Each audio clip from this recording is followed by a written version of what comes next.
Të ardhurat që qeveria arkëton nga taksat që paguajnë bizneset dhe individët është në nivele shumë të ulta se mesatarja e Bashkimit Evropian prej 40% e prodhimit të brendshëm bruto, apo se dhe e shteteve të tjera të rajonit duke përjashtuar Kosovën. Në raport me madhësinë e ekonomistë të ardhura janë luhatur pas vitit 98 në kufirin e 26 deri në 28% të prodhimit të brendshëm bruto.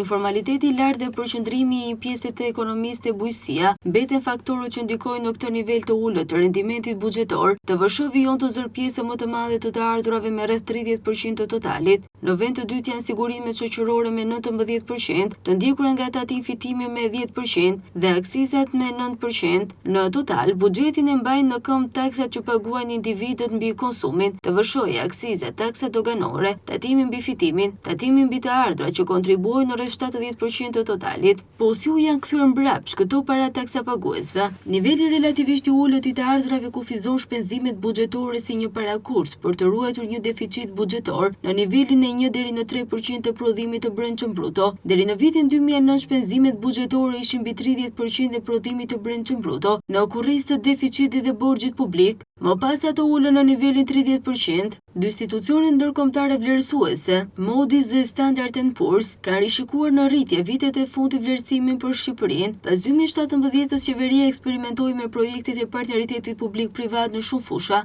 pjesa më e madhe të cilave rezultoi dështuar, teksa një pjesë e konsiderueshme janë në hetim nga SPAK, si inceneratorët apo koncesionet në shëndetësi. Pagesat vjetore për këto koncesione ishin mesatarisht rreth 120 milion euro në vit gjatë 5 viteve të fundit, ndonse shpenzimet kapitale në vlerë kanë kaluar shifrën e 1 miliard eurove vitet e fundit. Në raport me prodhimin e brendshëm bruto, janë më të ulta se në vitin 2005. Shëndetësia mbetet e nënfinancuar me shpenzimet buxhetore për këtë kategori që nuk i kalon 3% të prodhimit të brendshëm bruto, nga rreth 7% që është mesatarja e BE-s. Sipas Bankës Botërore në vitin 2021 për çdo 100 lekë të shpenzuara për shëndetin, shqiptarët paguan nga xhepi i tyre rreth 60 lekë, nga 52 që ishte kjo shifër në vitin 2000. Në të kundërt, shteti po financon gjithmonë dhe më pak për mirëqenie shëndetësore të qytetarëve, me rreth 39.7% të totalit nga 46.5% në vitin 2000. As kapitali human nuk ka marrë rëndësinë e duhur ndër vite. Shpenzimet buxhetore për arsimin kanë zbritur vitet e fundit në më pak se 3% të prodhimit të brendshëm bruto, nga 5% që është mesatarja europiane. Sipas institucioneve të huaja vlerësuese, Shqipëria ka nevojë për një përmirësim radikal të sistemit arsimor,